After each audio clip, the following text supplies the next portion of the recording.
Chapter 7. The Scattering of the People. Routes to Death and Resurrection. The African migrations have been stressed at various points as one of the major developments from which so much can be learned about the history of the black people. The migrations explain many things. They were people in perpetual movements.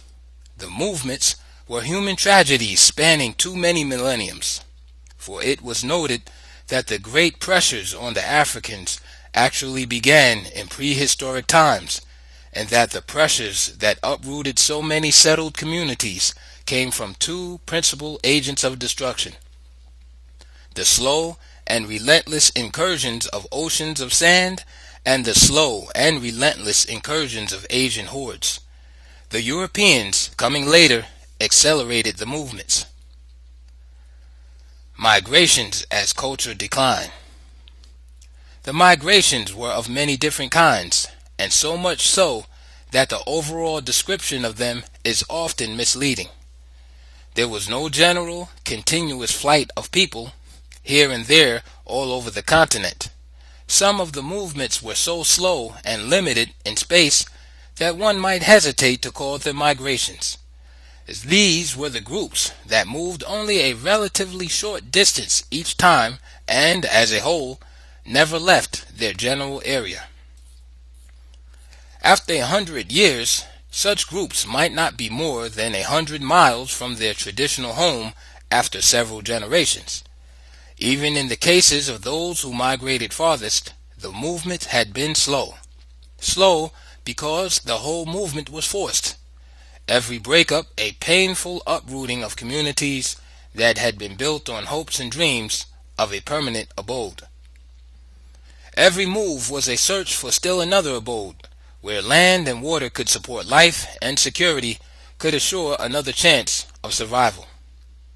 These slow-moving migrations were mentioned in the discussion of geographical influences. There were also the better-known migrations that erupted and moved south, east, and west like tidal waves.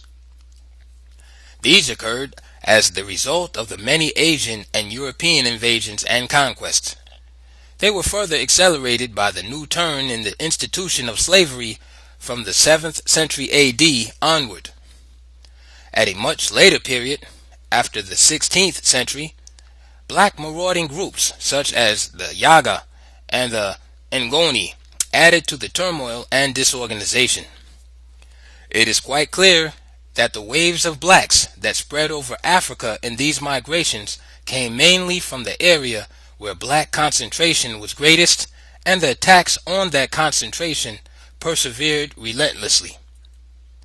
This area of black concentration of population was the ancient Ethiopian Empire, which I have described as the heartland of the race, its motherland, with a civilization that, despite the Asian invasions, still included all Upper Egypt in 3100 BC and extended southward over the Sudan across Abyssinia. But everywhere the people from the birthplace of black civilization wandered, they found, almost without exception, people already settled, some having preceded them by decades or centuries, and others who had been there, according to their ancestor story, since the beginning of time. Such, for example, was the tradition of the Kete and Siwa people in Central Africa. The intertribal wars and the intense tribalism that developed from them are among the fateful outcomes cited in connection with the migrations. I have stated a number of times that, inevitably, there were non-blacks in the migrations, as they were, in one way or another, integrated with Africans and participated with them in other developments. This meant that there were always a number of predominantly black groups, with some Asians and mulattoes who were as loyal to the race as any blacks. This is the kind of fact that blasts any attempt to indict a whole people or put them into a single category. Human beings simply refuse to be generalized into neat categories. So, in ancient times, and even later, there were Caucasians who regarded the blacks as superior people, and the question about inherent inequality they would have thought absurd to entertain. The Greeks, who seemed to have studied the advanced civilization of the blacks more than any other white people, were first among this group. There were, therefore, always Caucasians who were affectionately drawn to the blacks, as by some magic. When recognized as genuine by the blacks, the esteem became mutual, and such Caucasians became an integral part of some black groups. These were not the Caucasians, Asian or Western, who infiltrated black societies for domination and future conquests. These were the Caucasians, albeit a small minority, who stayed with the blacks and fought shoulder to shoulder with them against their own kind, retreated with them in defeat, and were therefore a part of the migrations. I have also emphasized that not all of the mixed breeds, whether Afro-Arab or Afro-European, deserted the blacks for the whites. For while the majority did cleave to the race of their fathers, the devotion of the minority to the race of their mothers seemed to be so spiritual in nature that it more than overshadowed the white-worshipping half-whites. White scholars as authorities. And what has all this to do with the migrations? The answer is almost everything. Much of the history of Africa has been written by anthropologists. They have written it within the theoretical framework of their own ethnology, and historians and others have relied almost entirely on their classification of peoples. The usual claim that the discipline is a science is made despite the amount of pure guessing that characterizes its conclusions. Racism is so obvious in most of the anthropological findings that one may wonder how, if they hope to maintain the fiction of being scientific, it could escape their notice. It has been suggested that their bias does not in fact go unnoticed, but that they are so certain of the favorable reception by the white audience to which they address themselves that what others outside of that world think is a matter of little consequence. These latter do not supply the millions that support their African studies. The main thrust of their findings is to make Africa Caucasian from the beginning of its history, and to give the blacks not just a subordinate role, but no significant role at all in that history. Hence, their great emphasis on 1. The Caucasoid identity of this or that African tribe, and 2. Failing that, in a highly advanced all-black situation where no such classification could be made, to allege Caucasian influence in one way or another. This record does not require debate. It meets the eyes in most of the books by these, quote, Africanist experts. There should be no confusion over Negroid types or Caucasoid types, where there was such a widespread mixing of races as was the case in Africa, as elsewhere from the earliest times. It becomes even more ridiculous when it is established that certain Caucasians have Negroid features without the benefit of having any Negro blood, and conversely, many of the blackest of the blacks have physical characteristics which are supposed to belong to Caucasians only. In line with their presumption in taking over the continent and reordering its racial composition, the anthropologists and their historian followers have declared that the true Negroes, black Africans, are concentrated in West Africa only. With one wave of the magic wand in their all-powerful scientific hand, they changed the biblical story that the black race descended from Ham through his son Cush. The plain fact that the land of Cush was ancient Ethiopia itself, and that the Cushites were blacks was simply ignored, and Cushites were reclassified as Caucasians.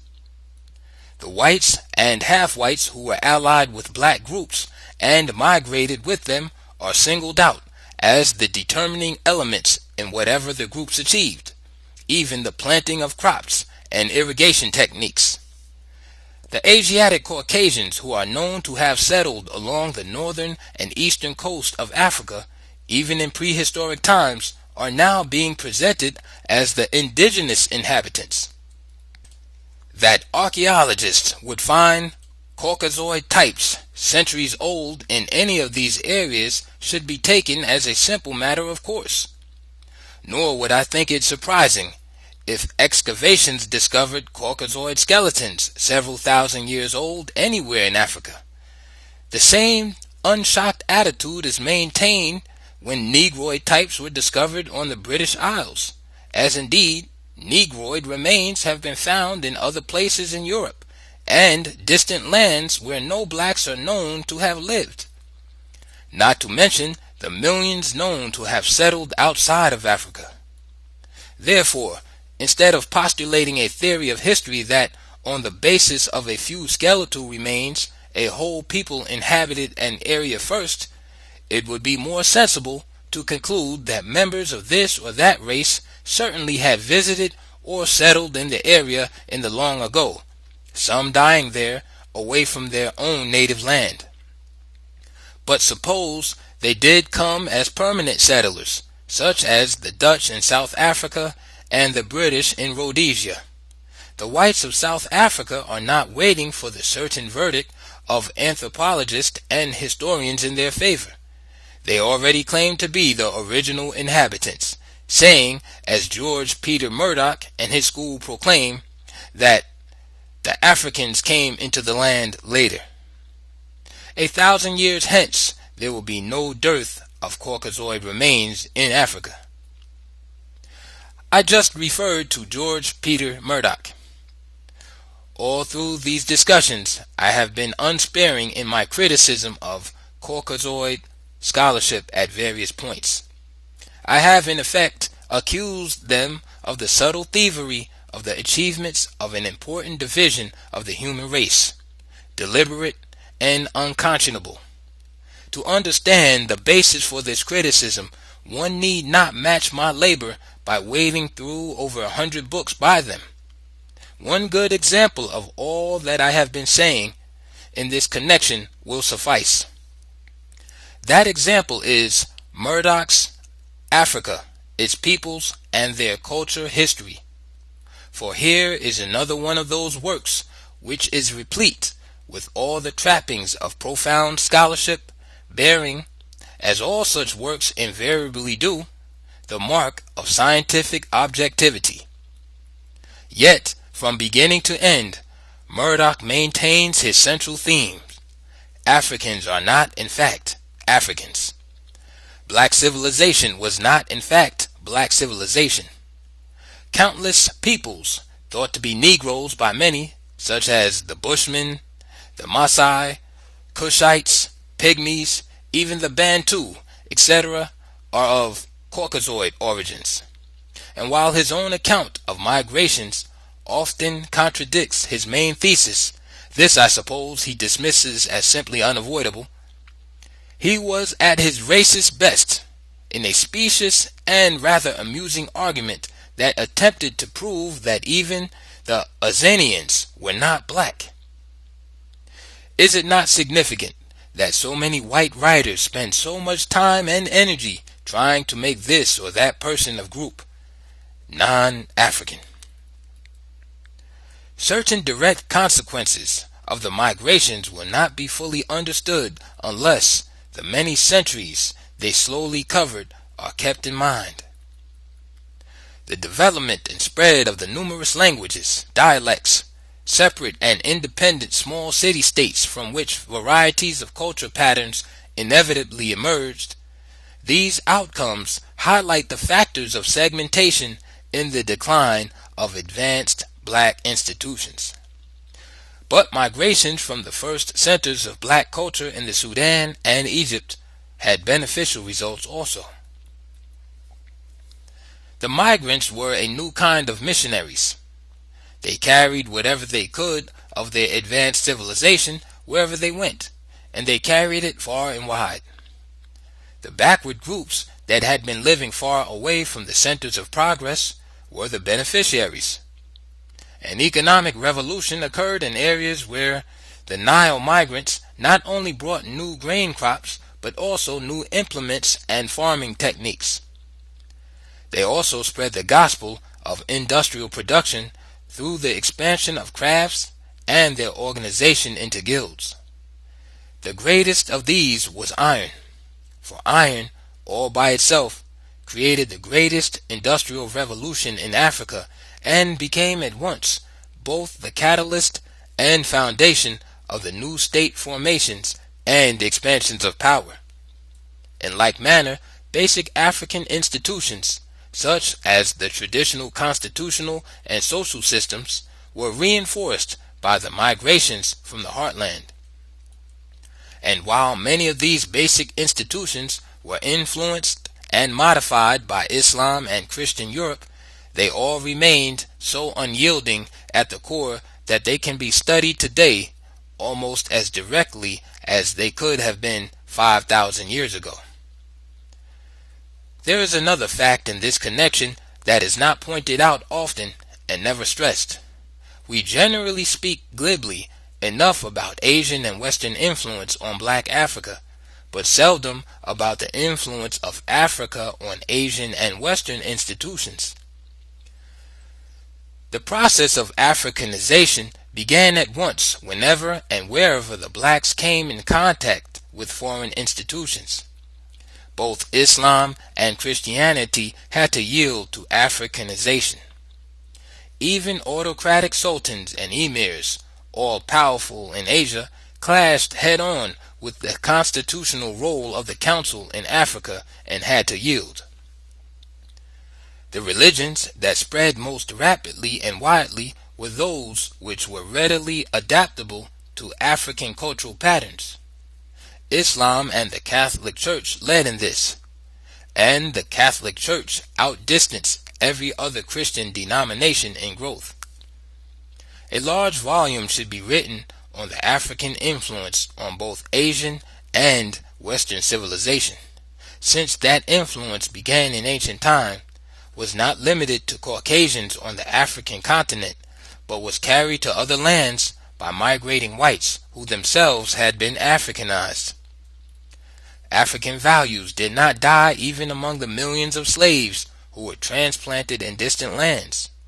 In the United States, where the system to stamp out every vestige of black culture was most thoroughgoing and relentless, African traditions persisted and influenced not only the white slave-owning class, but the course of American civilization itself. The historical significance of the movement of people, no matter under what circumstance, can hardly be overemphasized.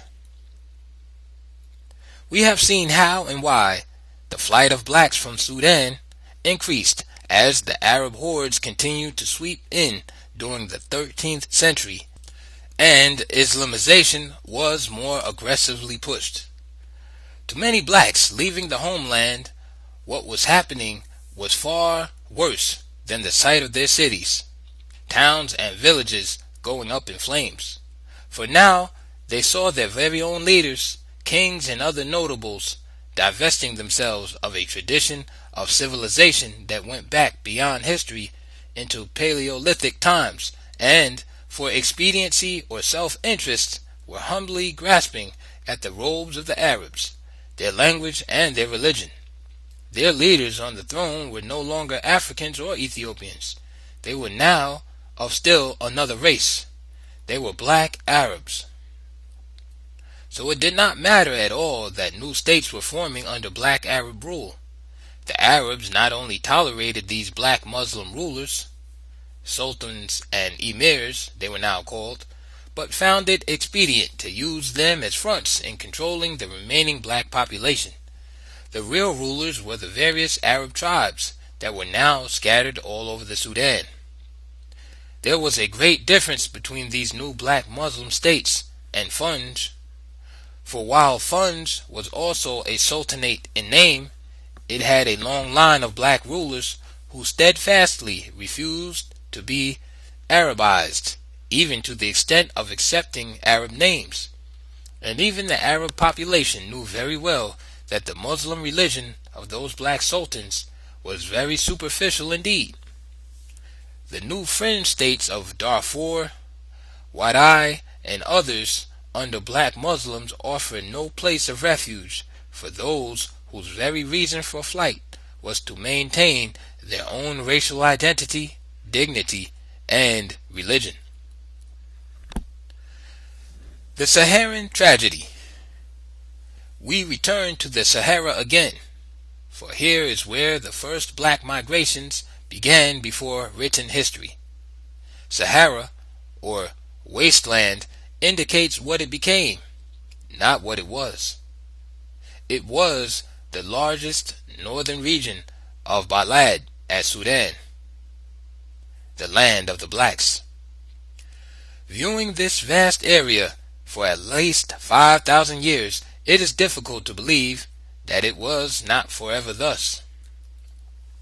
But the Sahara, far bigger than the United States, was once a land of lakes, rivers, forests, green fields, farms, villages, towns, and cities. Wildlife was abundant. Cattle grazed in meadows, and horse-drawn chariots sped over the highways. It was a great land, yet only a part of an even greater black world.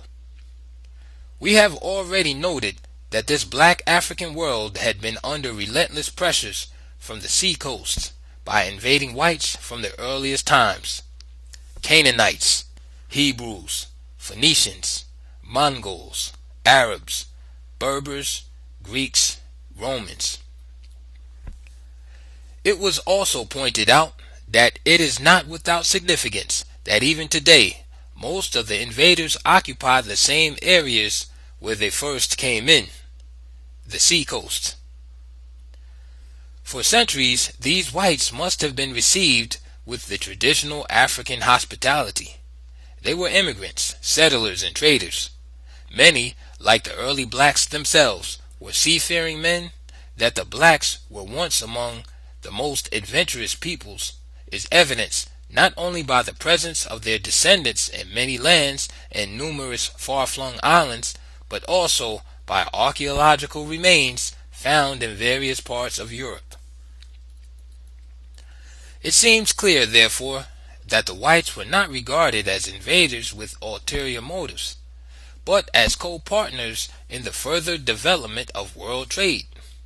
There was no obvious reason to think otherwise. No particular significance was seen in the fact that the whites always massed along the seacoast and built their towns and trading post strongholds there. The blacks were also in these same coastal areas. There was a general mixing or amalgamation of the races, also from the earliest times.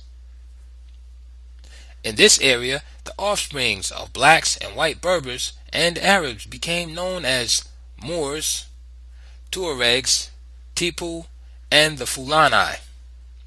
Like Afro-Americans, they were of every conceivable complexion, some of the whitest having Negro blood. The scientists on Africa, however, classify even the dark-skinned in these groups as Caucasoid. It does not appear that any black prophets came forth to warn the trusting African people that over 3 million square miles of their fertile land would be made a vast wasteland by the slowly moving sandstorms from the north, or that, even fleeing, their very lives would likewise be made a vast wasteland by the white storms from the seacoast. The sandstorms at first began their long and relentless rampage over hundreds of miles, but only as previous deforesting and the disappearance of grassland made this easy. The desiccation began far back in time, probably during a period well after Quaternary times began.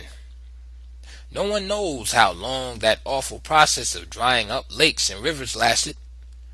What is crystal clear is that during the ensuing migrations, the blacks made their greatest and most tragic error.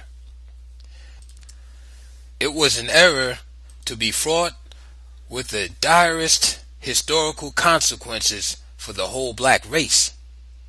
Instead of moving en masse to the seacoast and maintaining the dominant position there, which they could have done easily, they moved en masse toward the interior, first to the remaining oasis in the desert, and then into northern and southern Ethiopia, Egypt and the Sudan, and to the south, central, and western regions.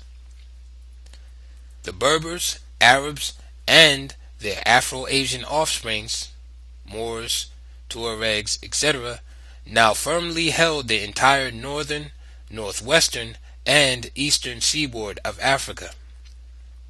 This tremendous victory of the white man was not achieved by conquest.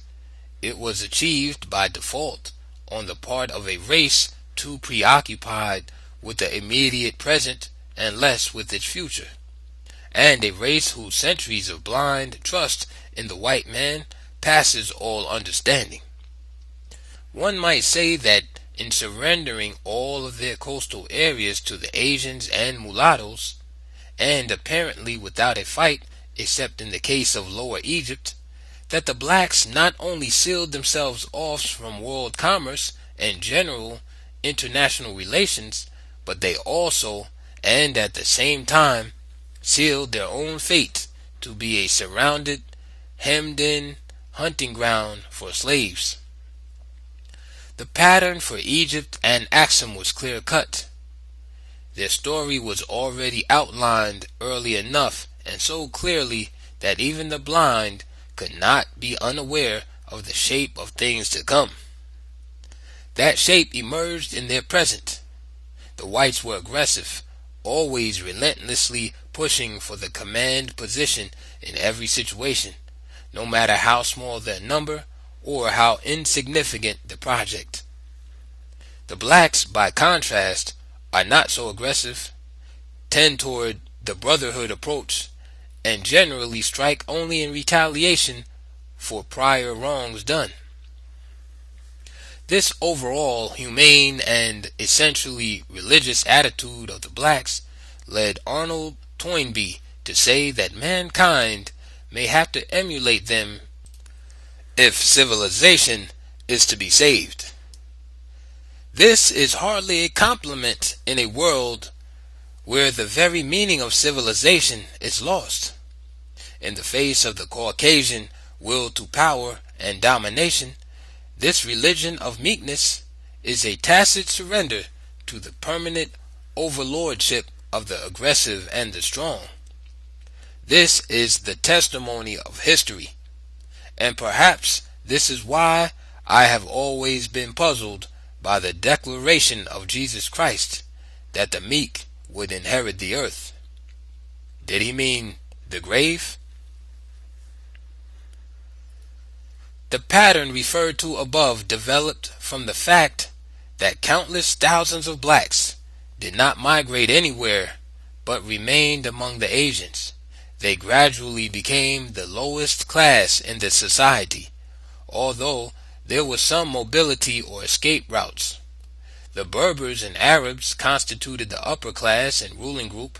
Next came the Afro-Berbers and Afro-Arabs, mulattoes, also classified as white, but in a class below whites, and finally there were the still lower class of blacks and, strangely enough, all Berbers, Arabs, and mixed breeds who chose to cast their lots with the blacks and share their destiny. I said, strangely enough, but there was really nothing strange about it. It was simply a human situation. A part of the explanation was that out of centuries of intermarriages, there had developed a network of family and kinship relationships. But it meant much more than these kinship ties. These whites and half-whites, admittedly a small minority, nevertheless did not have to have themselves classified as blacks, giving up the open opportunity to direct power, fame, and fortune. Like the majority of whites and half-whites with similar ties to the blacks, they could have easily cut those ties and even denied that any ties ever existed. That was the easy way, the self-serving and expedient way. They refused to take it and chose to share all the hardships of the blacks. I dwell on this because here we catch a fleeting glimpse of the progress of the human spirit as it emerged on a plane above the rewards of materialism and self-interest. I dwell on it because wherever this small group exists in a world gone mad with greed, there will remain some faint hope for a more humane world in the next 1,000 years. Social and economic mobility came from the circumstances that the blacks made up the strongest contingents of the Berber and Arab armies. Some became commanders, others became chief counselors to sultans. Most males were castrated, however, or removed from possible contact with all females. An equally significant group was the labor force of enslaved blacks. These were highly important because they relieved the white Asians from all labor. The blacks, who were skilled craftsmen in various fields, fared better since they were generally spared from the whip. The plight of the blacks in white-dominated areas, including their enslavement, would have been different if the masses had not scattered in small groups over the trackless Sahara, the Nile Valley, Ethiopia, and other regions of the continent. The others referred to were the blacks, who remained where they were as their once vast and fertile homeland slowly turned into a Sahara, or wasteland. Geologists, archaeologists, and other specialists have all advanced various theories to explain the great mystery of the transforming Sahara. We need not retell their interesting story here, for every explanation seems to project still another puzzling question, for me at any rate. For example, just how did the Albion Sea, a vast inland body of water as large as France, disappear in the Sahara? How many cities and towns lie buried under those mountains of sand and rocks? We know that in a given area all farms, orchards, and even villages could be completely covered over with sand in a matter of weeks. The fierce winds whipped up walls of sand and gravel like mountainous ocean waves. Since this region is over 1,000 miles wide and more than 3,000 miles from east to west, most of the people in the interior must have perished with their villages, farms, lakes, and rivers. The exceptions were those lucky people whose farms and villages escaped inundation by the moving oceans of sand. In these places of refuge, later called oases, the otherwise indiscriminate forces of death and destruction did indeed discriminate. Sometimes high walls of sand began to pile up just before reaching these sites, leaving them safely in valleys thus formed. These continued to be the centers of life and hope as the years passed on into our own times. And it is not without significance that 2/3 of the Sahara population today is still black. Like their ancestors, they continue to be settled communities of farmers and craftsmen, the kind of communities where civilization itself is born. But also like their ancestors and all other advancing peoples, they were vulnerable to the widely ranging camel-riding, Berber, and Arab nomads. These tent-dwelling raiders gained absolute control of all the trans-Saharan trade routes, with their kinsmen in control of all the commercial seaports.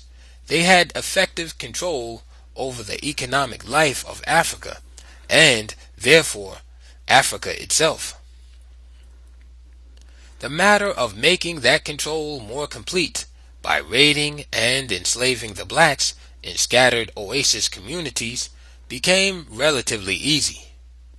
Direct contacts with Europe and Asia meant the possession of the latest superior weapons which the blacks were unable to secure: firearms.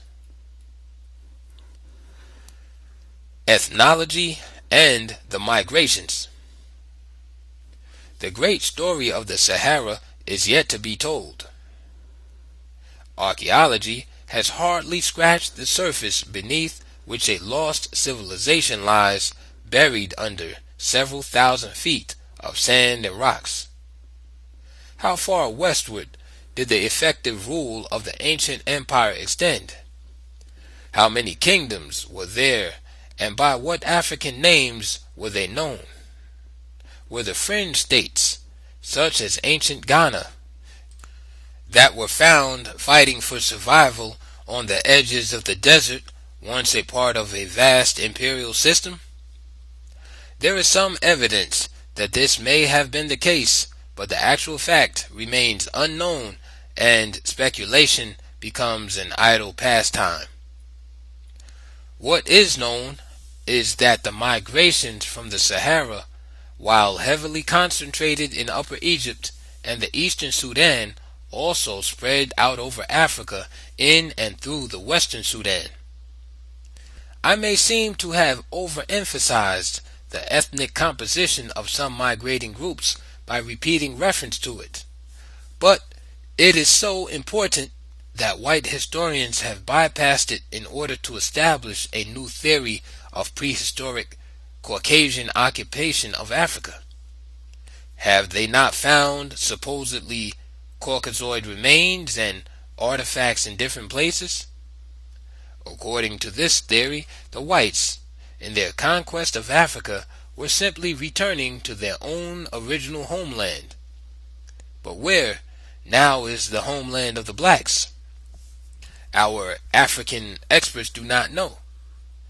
Some few, apparently seeing how ridiculous was the corner into which they had painted themselves, suggest that perhaps the blacks migrated from India or somewhere in Europe. Others undertake to establish Caucasian priority in Africa by excavating structures which no Negroes could have built. An example is a prehistoric site in Uganda. They found what seems to have been a well-built fortification of earthwork, reservoirs, dams for irrigation, trenches, and pit dwellings. All this indicated the mass organization and skills of a superior people, such as the Seramo, for example. Nowhere in East Africa, the author concludes, are Negro peoples, either Bantu or Nilotic, known to have built structures even remotely comparable to these. Footnote: Murdoch. End of footnote. This, like 1,000 similar false statements about Africans, requires no answer. The facts now are well known, but let us not miss the central point in all this. The Sidamo people, cited by this anthropologist as the probable builders of those structures, are themselves black Africans, as black and as African as are the anthropologists' Bantu and Nilotic groups. I have lived among all three groups. Some of the people in each group are of mixed blood, as a simple matter of course, just as American blacks are mixed. But in their pathological drive to prevent any concepts of unity from emerging in Africa, Caucasian scholars have been relentless in dividing the blacks of Africa into numerous ethnic categories. This grand strategy was designed to make each group feel unique, special, and hostile to all other groups. The development of different languages in the scattered and isolated societies was the most favorable situation for the division of the blacks and the furtherance of hostility among them. None of this evil was deliberately designed. The writing of the history, or rather non-history, of non-Caucasians from a Caucasian viewpoint was a development of relatively recent times. It followed logically from the 19th century theories of social evolution. Racism, the natural byproduct, now had a scientific basis, and as such became an integral part of education itself. This is why Western anthropologists have played the dominant role in shaping African history, which, from their viewpoint, was the study of primitive peoples. The migrations, as we have seen, served their purpose well. The imperialist with the pen. The picture becomes clear, however, when we know that the black migrations were not always all black. Some of these were Afro-Asians. Some had a few white Asians. Other groups were entirely Afro-Berber or Afro-Arab. These often tended to form an independent ethnic group, keeping to themselves. There were also some groups of Berbers and later Arabs who migrated from the Sahara to favorable locations in the interior. So, as stated above, since we are here considering the earliest migrations from the Sahara, to find Caucasoid remains in any part of Africa today is really without any particular significance. Such finds obviously do not justify the conclusions reached by many writers. But these experts on Africa are not ignorant of the essential facts and outcomes of migrations. This is certainly true of those who have studied the dispersions and the mixing of peoples over the millenniums. They know, but there is apparently a deeply felt need, an urgent and almost desperate compulsion to justify the power position of the white world over the non-white peoples. That white power is so all-encompassing that the task of Western scholarship in particular is easy enough.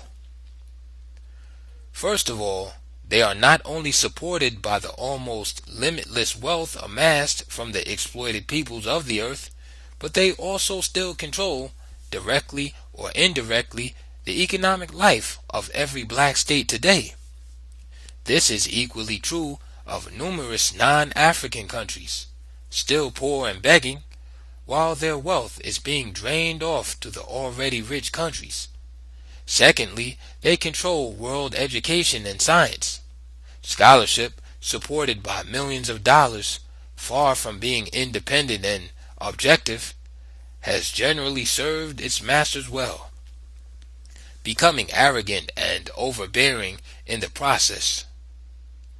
Their most powerful weapon is a single word: science. Having successfully raised science far above religion in the faith of people generally, they may now present almost any proposition or conclusion as scientific and gain wide acceptance.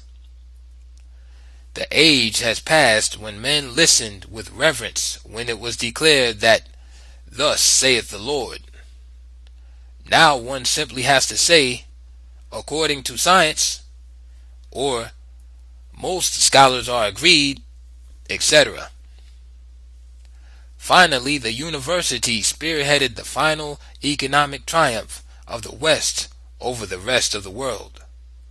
Science pushed the partnership of big corporate wealth and big government into exciting fields of inventions and discoveries. weapons of universal destruction actually outdistanced the technology of time and space.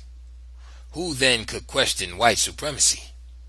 Who dared to challenge viewpoints held by scholars with this awesome array of power behind them?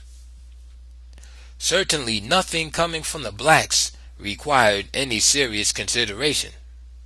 The mind transplant had been most successful as an operation on the blacks. Having lost the honor of full manhood that comes only from the pride of racial worth and identity, the black man's mind generally operates favorably toward his white enemies and negatively toward himself and his kind. No one knows this better than the whites. They have therefore had a free and unchallenged hand in reordering the land of the blacks as they saw fit, classifying and naming people, places, and things just as they pleased. The blacks were non-persons or nobodies in their own land. From one end of the continent to the other, black youth saw great monuments and statues of Europeans only. European and Arab names for African roads, hills, lakes, towns, and cities.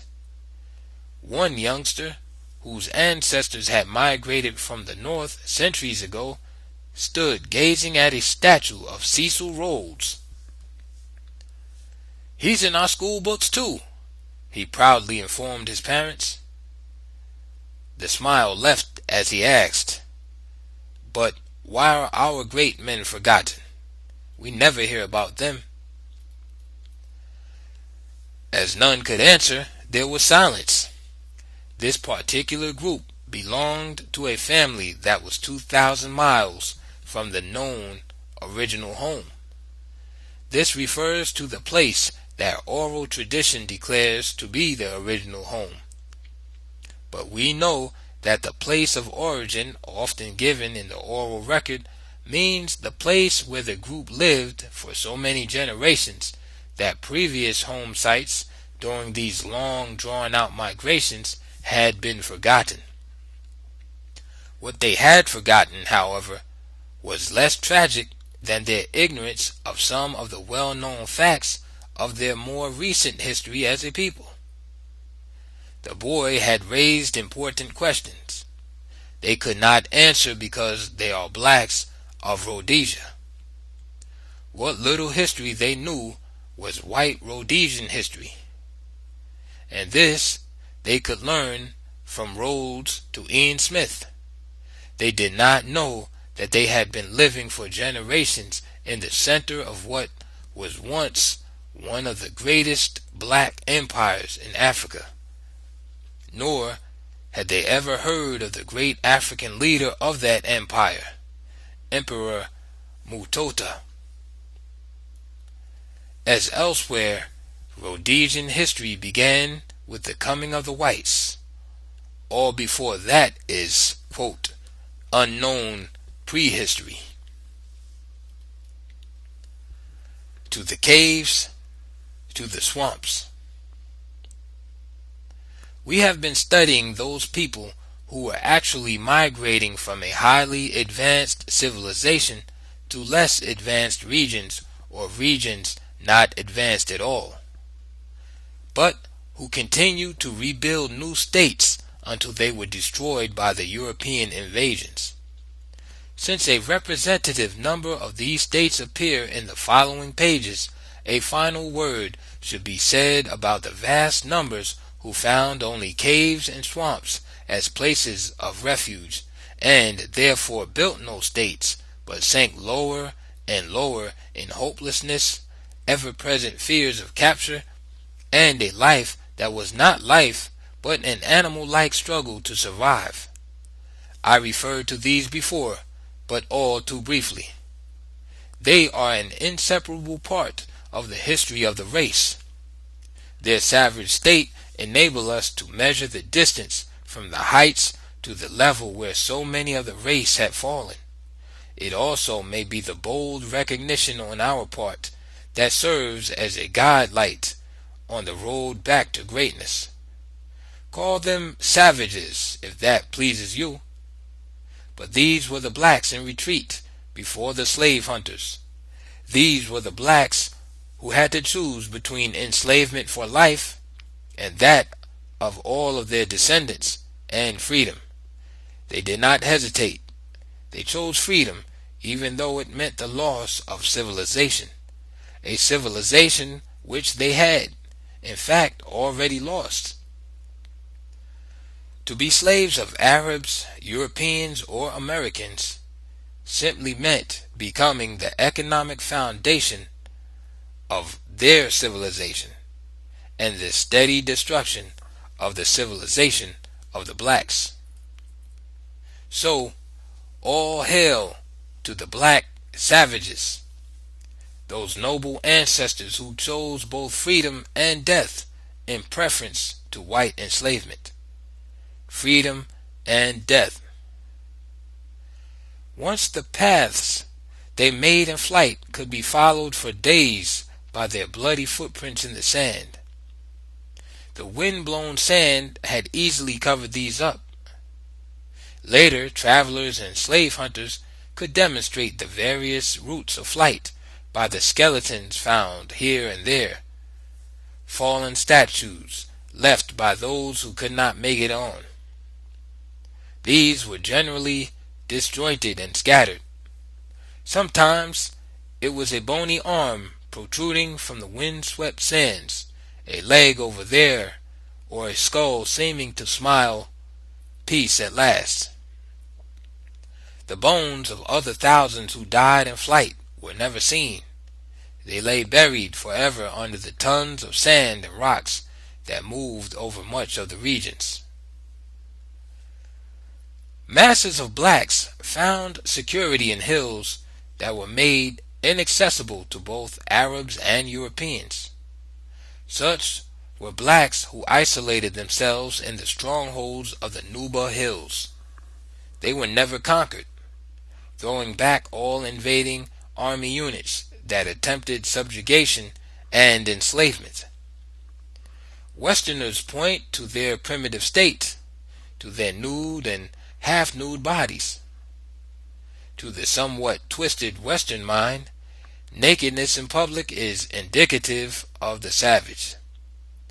The twisted mind becomes evident when the same people do not find it necessary to explain the universality of white nudist colonies or naked bodies, not to mention sexual intercourse on public stages and screens. Reference to the Noba people, of course, is simply to give still another example of a people who had to make the grim choice between freedom and slavery, and chose freedom even when that choice meant isolation and, inevitably, retrogression. Blacks, who were among the very first weavers and cloth makers on earth, could no longer wear clothes. These flights before the mighty firepower of the invaders became more general after 1400 AD, even though guns, after 200 years of development, were still not in widespread use in Africa. Only Europeans and Arabs were able to secure a limited supply of these precious and certain to conquer weapons. The blacks had nothing of the kind. Meanwhile, experimentation to improve various types of gunnery and speed up production was frantically pushed. The successful outcome of this great venture in firepower was the prelude to the Industrial Revolution that was to change not only the material world, but what was left of the humane nature of man himself. It is not likely that the people were then generally aware that they were being slowly hemmed in from all directions. It is possible that many did feel it, without having any exact knowledge of being encircled, although the danger might be several hundred miles away, where the hostile seas met the friendly land.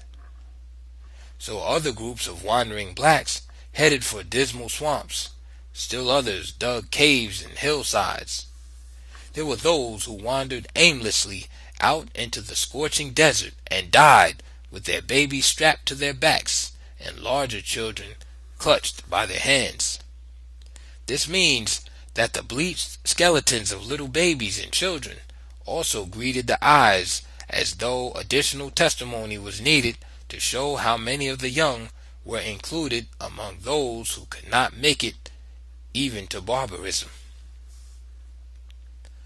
All of those who survived in these various groups ended up in areas where they could do little more than survive. Even if they had not splintered off into small independent societies, famine and disease would have reduced their numbers anyway.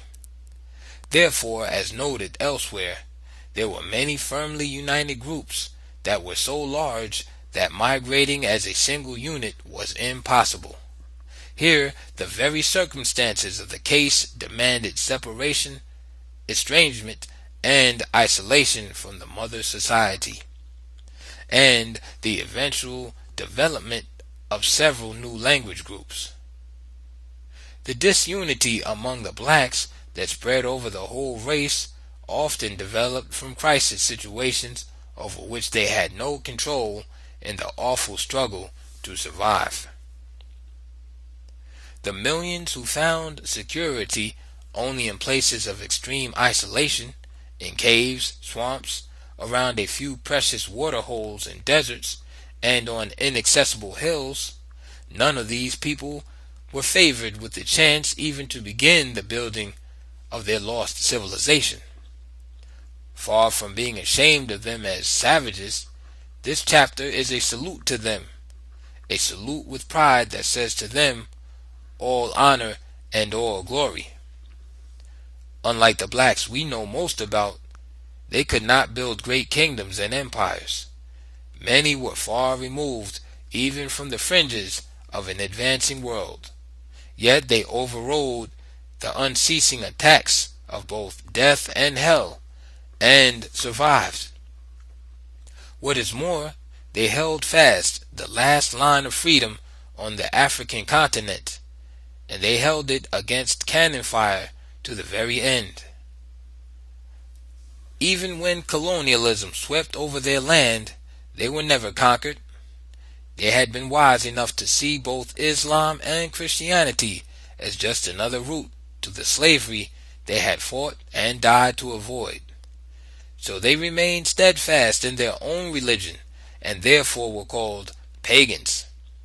But all of their children were born free, none in Muslim or Christian slavery, and their girls were never dragged off to become slaves in the harems of Arabs or as breeding girls for white men in the West. Finally, I referred to blacks who, though forced to move, never left their homeland region. The Noba did not move very far from where they had lived from times immemorial.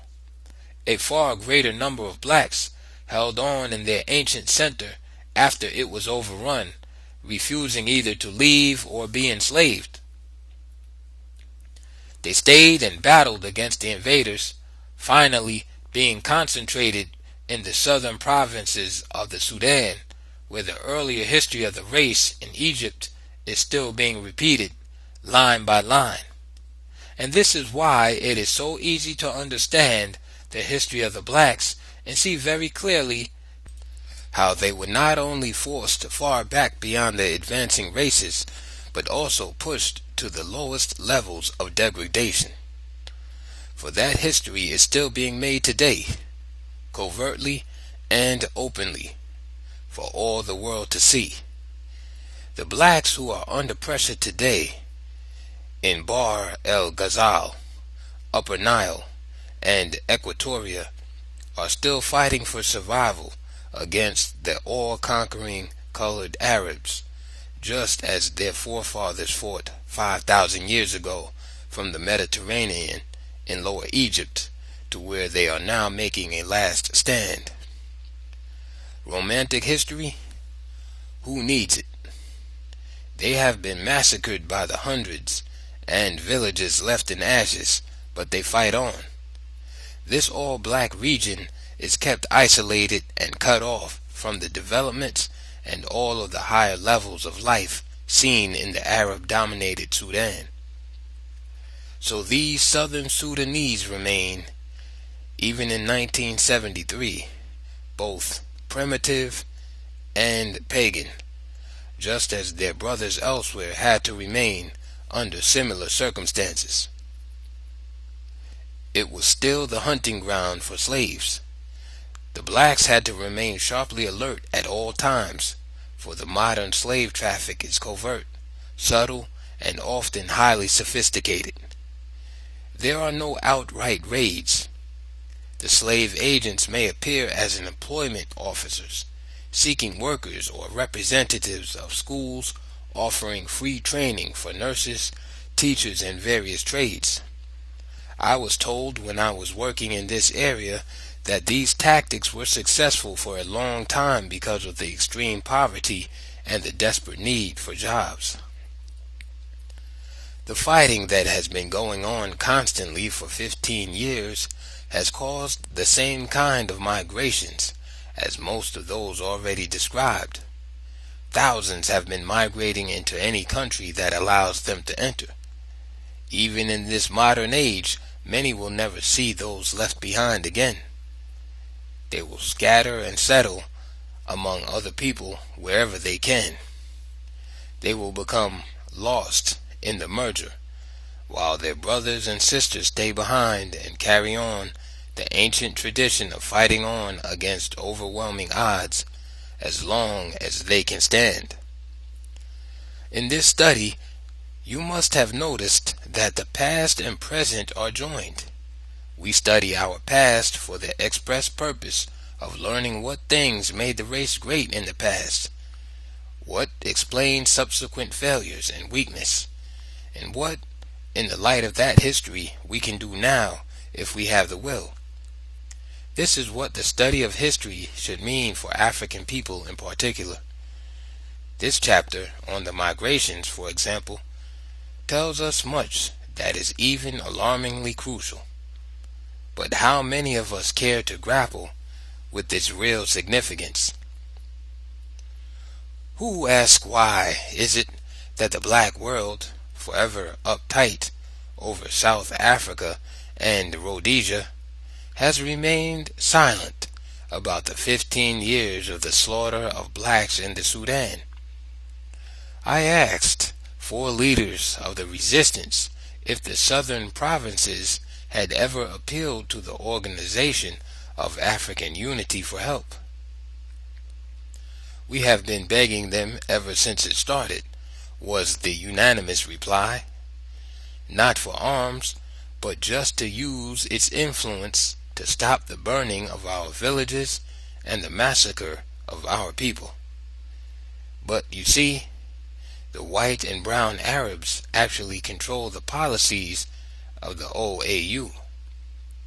For us, that means that they still control the blacks of Africa. Meanwhile, migrants still wander as of old. For them, freedom and independence are yet to come to Africa.